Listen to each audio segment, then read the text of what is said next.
BJP chief JP Nadda is right now in the state, the election-bound state. In fact, JP Nadda will be in Bengaluru itself to participate in a public meet and hold a massive roadshow as part of the party's Vijay Sankalp Yatra. After receiving a welcome from the party's women workers near Ganapati Temple at KR Puram, JP Nadda will take part in a roadshow leading to the government college grounds to address a public gathering. Chief Minister Basuraj Bommai, the state BJP President Nalin Kumar Katil and several other ministers in the state cabinet are likely to take part in this public meeting. Meanwhile, ahead of the much-awaited polls, BJP and the Congress now continue to be at loggerheads. A day after claiming that surveys indicated that the Congress is projected to win over 140 out of the total 224 seats, Congress State President D.K. Shivkumar has said that BJP will not cross even 65-seat mark in the assembly polls. The tally may even come down to 40, he says.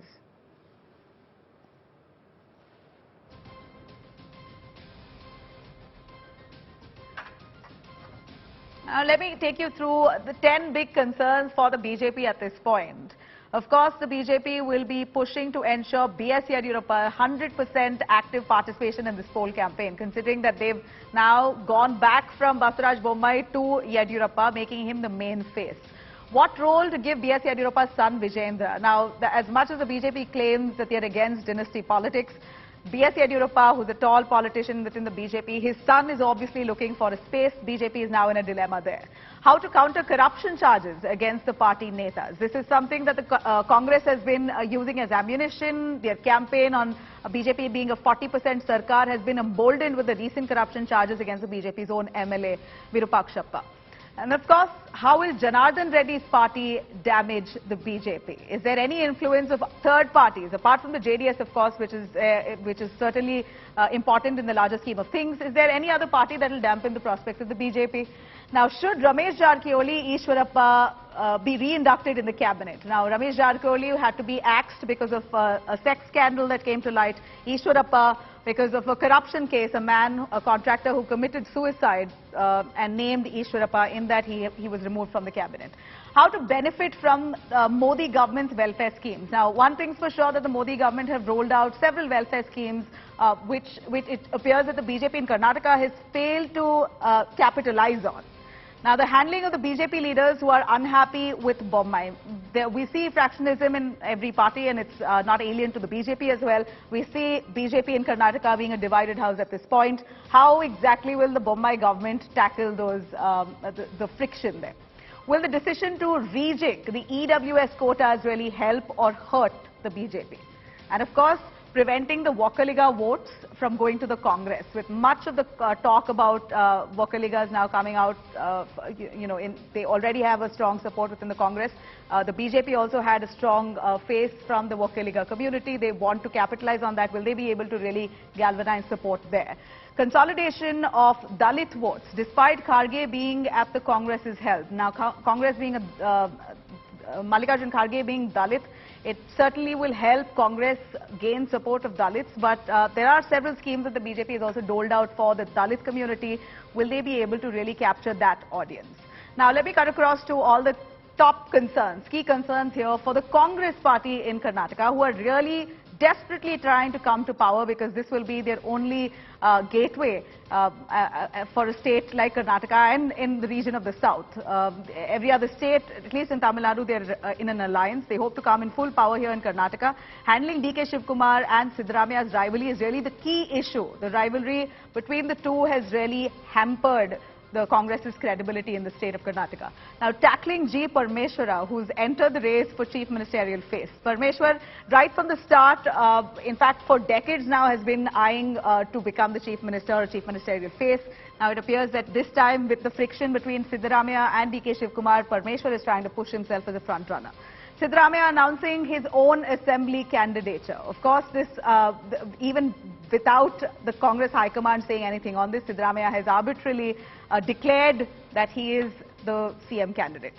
Now, countering BJP on communally polarizing issues, which is something that the Congress has been doing, but not vociferously. It appears that they've been lacking on that narrative as much as they should be speaking about it, considering they speak of a secular ideology. They aren't really pushing hard enough. Now, here the Congress will have to get Muslim votes without antagonizing the Hindu majority, which is the problem of the Congress in every different part of the country. Wherever they're fighting, it appears the minority vote bank is usually what they have, but that's irked the majority. Will they be able to fix that in the upcoming elections of Karnataka? Stop Muslims from going with the SDPI. That's another party that's really poked holes into the Congress's vote bank. The Muslims, will they really be fully consolidated and vote for the Congress is a question, considering there's SDPI. You never know. Asaduddin Owaisi's party might just be contesting from Karnataka too. We haven't heard of that as yet. Now, counter welfare schemes by the Modi government. Siddaramaiah is known to dole out policies and welfare schemes, but it appears that Modi has outbeaten him this time in Karnataka. Will there be any match in your manifesto? Remains to be seen. Now, match the BJP's election machinery. We know that BJP are war horses. They come with the most pompous campaigns, which usually enamels crowds. And with Prime Minister Modi coming down, quite often that translates to votes as well. Can the BJP's might and machinery really, will the Congress be able to counter that is something that we've got to wait and watch. Now, dent the BJP's Lingayat and JDS's Vokaliga vote bank. Lingayat community, the largest community in Karnataka, supports the BJP usually. This time there seems to be a lot of stir, a protest, ask for reservation. Will the Congress really be able to capitalize on that? And of course the Vokaliga vote bank, which belongs usually to the JDS, how are they going to law them? Will they get support of the dominant mutts? Again, let me stress at this point, the Lingayat community, the mutts, etc. are all part, they're supporting the BJP unconditionally, but it seems like there's been some churn in the last few months. Will the Congress really be able to attract that vote bank? I'm cutting across to Sagai on that. Sagai Raj, you've been traveling the length and breadth of Karnataka at this point. The election mood is top-notch. BJP has already launched their massive campaigns. Congress passed, the Bharat Jodo Yatra passed through Karnataka. It did fairly well, but we don't see any big faces coming down as yet. Tell us a little more about the BJP's hurdles at this point, since they're the ruling.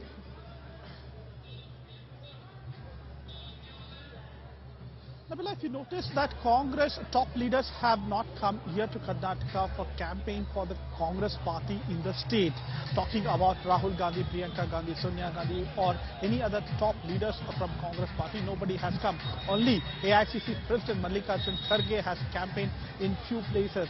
But if you notice, with BJP, we have already seen several road shows, several campaign rallies done by Prime Minister Narendra Modi, Amit Shah, JP Nadda, Rajnath Singh and several other leaders participating. As we speak now, you can see now the road show will begin anytime now from K.R.Puram constituency, where national president of BJP party, JP Nadda, will be participating, and he will be also addressing a gathering in the government school in K.R.Puram. BJP is trying to galvanize as much as vote as there are major setbacks, especially when it comes to corruption charges against them from Congress. And to do a damage control, there are top leaders who are coming out, who are holding yatras, especially Vijay Sankalpa Yatra, which has been kick-started last week by JP Nadda, BJP president. And there are 4 different rallies which is covering across the state of Karnataka. And everything will confluence in Davangere, where a huge gathering, huge public rally which has been organized, where Prime Minister Narendra Modi will address that particular rally in the last week of March. So there is a plan for BJP where the top leaders are coming, but as of now, apart from Randeep Surjewala, who is also in charge of Karnataka, and AICC President Mallikarjun Kharge, nobody else is campaigning for Congress in the state of Karnataka. Thank you very much, Sagai. The Congress, of course, it seems like they're low on cash at this point. They've been out of power, so they've got to spend it sparingly. While the BJP, we see with much pomp and fervor, they launch a campaign with JP Nadda initiating that.